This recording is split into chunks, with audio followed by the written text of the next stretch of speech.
고등학교 물리학 2 어디 한번 해볼까요? 이번 시간은 일반 상대성 이론 보겠습니다. 우리가 물 원에서 특수 상대성 이론 봤는데요. 상대성 이론 어떤 얘기냐? 한 물체에 한 현상에 대한 관측을 한 현상에 대한 측정을 서로 다른 운동 상태에 있는 관측자가 있을 때 그 둘 사이의 간격 그 두 사이의 어 관계에 대해서 얘기한 거였어요. 시간이 어떻게 변하느냐, 혹은 위치가 어떻게 측정되느냐 이런 거에 대한 얘기였어요. 하지만 그때 얘기는 어떤 특정한 좌표계에서 얘기했습니다.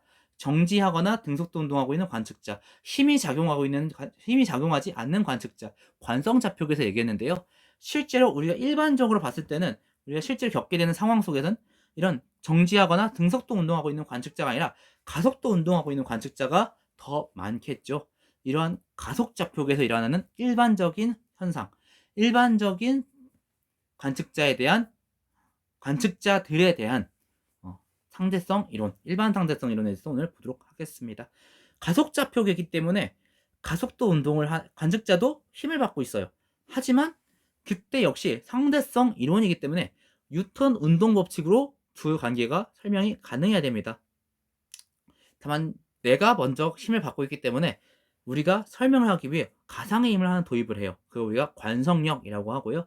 쉽게 말하자면 버스가 갑자기 급출발할 때 우리는 뒷방향으로 힘을 받는 것처럼 느끼죠. 혹은 갑자기 정지할 때 우리가 앞으로 힘을 받는 것처럼 느껴요. 이런 힘들, 실제로 작용하는 힘이 아니라 관성으로 나타나는 힘이지만 우리가 힘을 받는다라고 느끼고 그 힘의 방향을, 힘의 크기를 뉴턴의 운동 제2법칙으로 역시 설명할 수 있죠. 그때 그 크기는 가속도가 a인 관성좌표계에서 관성력은 반대 방향으로 ma만큼 작용합니다. 예시를 볼게요. 지면에 가속도 운동을 하고 있는 버스입니다. 그 안에 손잡이의 운동을 볼 거예요. 버스 밖에 있는 사람이면 버스가 움직이고 있는 걸 알아요. 버스가 가속도 a로 움직이고 있는 걸 알아요. 그래서 이 힘을 분석하면 손잡이엔 아랫 방향을 중력이 작용하겠고요. 손잡이의 그 끈에 달려있는 끈에 의한 장력이 작용할 거예요. 그리고 그 두 힘의 합성으로써 F는 버스가 운동하고 있는 방향으로 가속도가 작용한다. 그래서 손잡이도 버스가 운동하는 방향으로 같은 방향으로 힘을 가속 운동을 하고 있다라고 관측할 수 있지만 버스 안에 있는 사람은 나도 정지해 있다 생각한단 말이에요. 힘을 받고 있으면서 힘을 받는지 몰라요. 나도 정지해 있다 생각을 해요. 그래서 역시 손잡이를 분석해보면 아래 방향 중력 그리고 실의 방향으로 장력이 작용하는데 이 두 가지 힘 가지고는 앞에 방향으로 가속도 운동을 해야 맞는단 말이에요. 근데 손잡이는 우리가 봤을 때 멈춰 있어요. 버스 안에서 봤을 때. 그래서 그 반대 방향으로 관성력이 작용한다 라고 도입이 됩니다. 이런 내용들을 가지고 이제 상대성을 보려고 하는데요. 옆에 있는 그림부터 볼게요. 지구 위에 로켓이 있고요. 로켓에서 공을 수평방향을 던졌어요. 그러면은 당연히 우리가 앞에서 봤던 것처럼 아래 방향으로 중력이 작용하기 때문에 이 공이 휘어져서 포물선을 그리며 떨어질 거예요. 하지만 얘가 우주에서 윗방향으로 가속 운동하고 있는 상황이라면 관성력 때문에 역시 아랫방향이 휘어지는 포물선을 그리며 떨어질 거예요. 그리고 만약에 중력에 의한 중력 가속도와 윗방향 로켓이 운동하고 있는 가속도가 크게 같다면 관성력이 같아질 거고 관성력과 중력이 같아질 거고 휘고 있는 경로가 같아지겠죠. 즉 관성력과 중력은 근본적으로 구분할 수 없다. 이게 바로 일반 상대성 원리의 기본이 되는 등가 원리가 되겠고 이 내용을 토대로 발표한 것이 일반 상대성 이론이 되겠습니다. 우주선에서 밖을 볼 수 없는 우주선 안의 관측자는 포물선을 따라 운동하는 물체 운동이 중력 때문인지 관성 때문인지 구별할 수 없어요. 이때 우리가 앞에서 질량 얘기를 좀 했었는데 지난번에 뉴턴 중력 법칙 얘기하면서 운동 법칙 F는 ma 관계에서 나타나는 질량 우리가 이걸 관성 질량이라고 불러요. 어떤 물체가 운동함으로써 나타나는 질량. 그리고 중력 질량은 실제로 얘가 힘, 중력이라고 하는 힘. 우리가 뉴턴 법칙에서 봤던 G 두 사이의 거리 제곱분의 두 사이의 질량 곱 관계에서 나타나는 질량. 얘네가 중력을 받고 있어 나타나는 질량이 있어서 서로 상호작용하는 중력이라고 하는 상호작용 때문에 나타나는 질량인지 혹은 가속도 운동하고 있어서 나타나는 질량인지 우리는 관성 질량과 중력 질량을 구분할 수 없습니다. 이걸 토대로 1916년 아인슈타인이 일반 상대성 이론을 발표하는데요. 무슨 얘기냐? 관성력과 중력은 근본적으로 구분할 수 없습니다. 즉 얘가 아래 방향으로 중력이 작용한 상황인 건지 윗방향으로 등가속도 운동하고 있는 상황인 건지 구별할 수 없어요. 그렇기 때문에 중력이 작용하고 있는 장이라는 표현을 쓰죠. 물원에서 장이라는 개념을 얘기했는데 그 영향이 미치는 중력의 영향을 미치고 있는 공간이 중력장에 내가 있는 건지 혹은 내가 있는 이 관측자가 움직이고 있는 건지 내가 있는 이 자포계가 움직이고 있는 상황인 건지 우리가 구별할 수 없어요. 움직이고 있다는 상황 그러면 앞에서 봤던 특수상대성 이론의 내용이 다 성립하는 거죠. 즉 중력장 안에서도 앞에서 봤던 특수상대성 이론에 대한 설명이 다 현상이 다 일어나는 거예요. 왜? 내가 중력이 작용하는 거랑 움직이는 거랑 같은 상황이기 때문에. 그렇기 때문에 질량에 의해서 혹은 중력에 의해서 시공간이 휘어지고요. 그것에 인해서 시간이 느리게 갑니다. 특히나 초신성폭발 같은 현상이 일어나면 시공간이 요동치게 돼요. 그때 그 힘으로 인해서 시공간이 요동치게 돼요. 그리고 그 요동이 파동처럼 퍼져나가서 중력파로서 우리가 관측됩니다. 중력파, 최근에 노벨 물리학상을 받았던 주제 중 하나죠. 네. 자, 일반상대성 이론의 증거는 그 외에 또 있는데요. 뉴턴 중력 법칙으로는 수성의 세차 운동을 설명하지 못합니다. 세차 운동이란 무엇이냐? 수성은 역시 태양을 중심으로 타원 궤도를 돌고 있는데 이 타원 궤도 조금씩 휘어져요. 조금씩 얘네가 옆으로 돌아가는 것처럼 타원이 점점 돌아가요. 이걸 세차 운동이라고 하는데 뉴턴의 중력 법칙으로는 계산했을 때와 실제 관측의 차이가 100년에 43초 정도 오차가 나요. 그리고 실제로 이 수성의 세차 운동이 오차 나는 것을 설명하기 위해서 태양과 다른 천체들 간의 상호작용이 하나 더 있다. 태양과 수성의 혹은 지구와 수성의 혹은 금성과 수성의 이러한 중력뿐만 아니라 태양과 수성 사이에 우리가 발칸이라고 하는 관측하지 못한 우리가 아직 보지 못한 행성이 더 있어서 그 행성과의 상호작용 때문에 또 오차가 생기는 거다. 우리가 관측하지 못해서 우리가 그걸 감안하지 못한 거지 충분히 우리는 나중에 관측한다면 설명할 수 있다라고도 생각하는 사람도 있었습니다. 이렇게 생각하는 이유는 생각보다 근거가 있어요. 예. 옛날에 천왕성도 이렇게 오차가 났었거든요. 그리고 그때 하나의 행성을 또 하나의 행성이 더 있다라고 가정하고 그걸 끼워 맞췄었는데 그 행성이 나중에 또 관측됐거든요. 해왕성으로서. 그리고 또 해왕성이 또 오차 생기는데 그걸 또 명왕성이라고 하는 행성을 또 가정하고 실제 관측함으로써 이제 소행성 외소행성이 됐지만 관측함으로써 설명했거든요. 그래서 수성 역시 그렇게 설명될 거다. 뉴턴의 중력법칙을 설명할 수 있다라는 생각으로 수성과 태양 사이에 발칸이라는 행성을 하나 가정해서 설명을 했지만 얘는 일반 상대성 이론으로서 태양의 질량에 의한 시공간의 힘으로써 설명이 가능해졌다. 달리 말하면 일반 상대성 이론의 증거가 되었다. 자, GPS 위성입니다. 높이 떠 있죠. 높이 떠 있으면 떠 있을수록 중력은 약해집니다. 우리가 앞에서 봤던 뉴턴 중력 법칙에 나왔던 중력 가속도는 두 사이의 거리의 제곱에 반비례하기 때문에 높이 가면 높이 갈수록 중력도 역시 작아질 거예요. 그때 이 중력이 작아진 만큼 시간이 빠르게 갑니다. 그래서 만약에 우리가 GPS에서 보내는 신호로 정확한 위치를 알려면 이 시간 도정이 꼭 필요해요. 시공간의 휘어짐 역시 관측이 됩니다. 네. 영국의 에딩턴은 일식이 일어날 때 태양 주위에서 관측한 별의 위치가 실제 위치와 차이가 나는 것을 발견했는데요.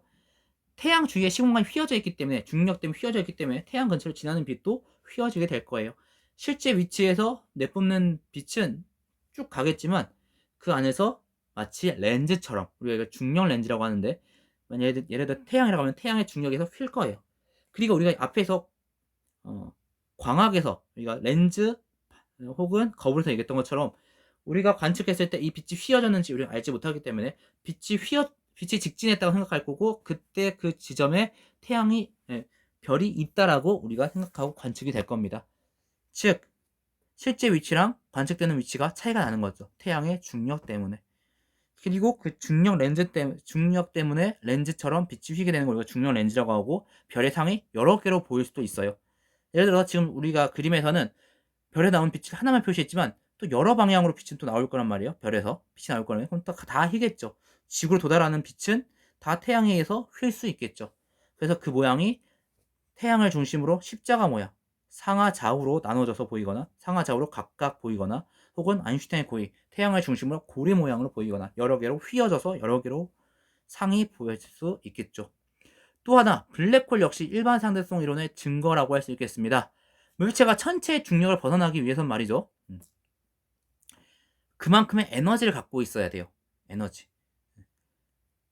자, 우리가 중력으로부터 벗어났다는 것은 그때 위치 에너지가 그때 그 높이 그 먼 곳에서의 위치 에너지가 운동 에너지가 그 먼 곳에서의 위치 에너지보다 크다는 걸 할 거예요. 즉, 더 빠르게 가야 이 중력장 안에, 정확히 말하면 저것도 이제 중력에 의한 포텐셜 에너지를 얘기해야 되는데, 그 계산은 그냥 간단하게 우리가 흔히 알고 있는 식으로서 계산할게요. mgR로서 어떠한 위치에서의 혹은 지표에서 만약에 물체를 던졌을 때, 이 설명이 좀 더 정확하겠네요. 지표에서 물체를 던졌을 때 얘가 벗어나려면 그 지표에서의 중력에 의한 포텐셜 에너지보다 운동 에너지가 더 커야 얘네가 벗어날 수 있을 거예요. 그때 그 포텐셜 에너지는 mgr, r분의 g 라지 m 스몰 m을 계산이 될 거고요. 그때 탈출 속도 v는 최소 라지 r분의 라지 g 라지 m 루트 c몰로 설명이 되겠죠. 만약에 탈출 속도가 빛의 속도보다 크다면, 얘네가 빛의 속도가 커야지 그 천체를 벗어날 수 있다면 천체의 중력을 빛조차 벗어날 수 없겠죠. 그 천체가 바로 블랙홀입니다. 질량이 아주 큰 별의 진화의 마지막 단계에서 자체 중력이 매우 커서 스스로 붕괴되기 때문에 빛조차도 탈출할 수 없는, 스스로 붕괴되는 탈출 속도가 빛보다 큰 천체예요. 질량이 크기 때문에 시공간이 휘어짐도 큽니다. 중력에 의한 수축으로 인해서 극도로 밀도가 큰 천체로 시공간이 극단적으로 휘어요. 그래서 중력에 의해서 중력이 크면 클수록 시간이 느려지다가 어떤 경계에서 아예 시간이 멈춘 것처럼 보일 수 있어요. 이걸 우리가 사건의 그 경계를 우리가 사건의 지평선 얘기라고 얘기하고요. 태양 정도 되는 별은 백색 외성으로 삶을 마감하겠지만 초신성 폭발 이후 남은 질량이 태양의 1.4배 이상이라면 중성자별, 3배 이상이라면 블랙홀이 됩니다. 그리고 그 블랙홀은 주변의 물질이 빨려 들어갈 때 매우 높은 온도로 가열되어서 X선을 반출하기 때문에 또 관측도 가능하죠. 블랙홀이라고 하는 천체는 초신성 폭발 이후 남은 질량이 굉장히 극도로 커서 그 시공간 휘어짐이 큰, 물론 백세성과 중성자별 역시 중력이 커서 시공간 휘어짐이 있지만 그게 극도로 커서 빛조차도 벗어날 수 없는 천체 블랙홀에 대한 얘기. 그리고 그 블랙홀은 물질이 빨려갈 때 어떻게 관측되느냐? X선을 방출한다. 물질이 빨려 들어갈 때 매우 높은 온도로 가열되면서 빛을 방출한다. 그 빛을 우리가 관측함으로써 블랙홀을 또 관측할 수 있고, 블랙홀 역시 그 일반 상대성 이론으로 설명할 수 있는 하나의 예시다 라는 것까지 오늘 내용이 되겠네요. 자, 일반 상대성 이론은 굉장히 어려운 얘기입니다. 하지만 특수 상대성 이론에서 조금씩 파생된 얘기고요. 물론 특수 상대성 이론도 굉장히 어려운 얘기였죠. 네. 특수 상대성 이론, 결국에는 어떠한 운동 상태, 어떠한 측정을 운동 상태에 따라 달라진다. 그리고 그 측정의 운동 상태의 관계를 기술하기 위해서는, 우리가 정확히 알기 위해서는 시간의 간격과 길이의 간격이 불변하다고 생각하는 우리의 고정관념을 깨야 된다. 일반 상대성 이론, 내가 움직이고 있는 상황이라는 것을 내가 알지 못한다. 내가 움직이고 있는 상황인 건지, 내가 중력이라고 하는 힘을 받는 상황인 건지 나는 알 수 없다. 구분할 수 없다. 이런 고정관념들을 깨야 상대성 이론을 좀 더 이해할 수 있을 것 같아요. 솔직히 우리가 진짜 말로는 이게 편하게 설명하지만 얘네가 수학적으로 된다고 하면 굉장히 복잡한 얘기들이긴 해요.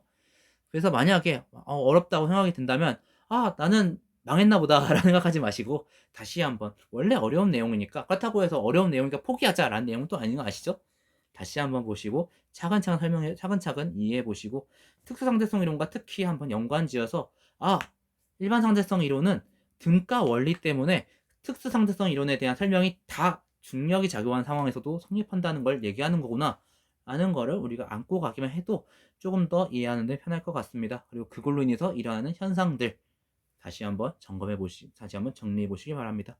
오늘 내용은 여기까지입니다. 다음 시간에 무슨 얘기를 하느냐? 운동과 관련해 가지고 할 수 있는 얘기, 에너지에 대한 얘기를 해보려고 해요. 앞에서도 이제 운동 에너지, 중력 포텐셜 에너지를 얘기했었죠. 그런 얘기들 다시 한번 얘기해 보려고 합니다. 오늘 내용은 여기까지고요. 오늘 정말 수고하셨습니다. 어려운 내용인데 다시 한번 차근차근 보시고요. 그럼 다음 시간에 보도록 하겠습니다. 고등학교 물리학 2 다음 시간에는 어디부터 볼까요?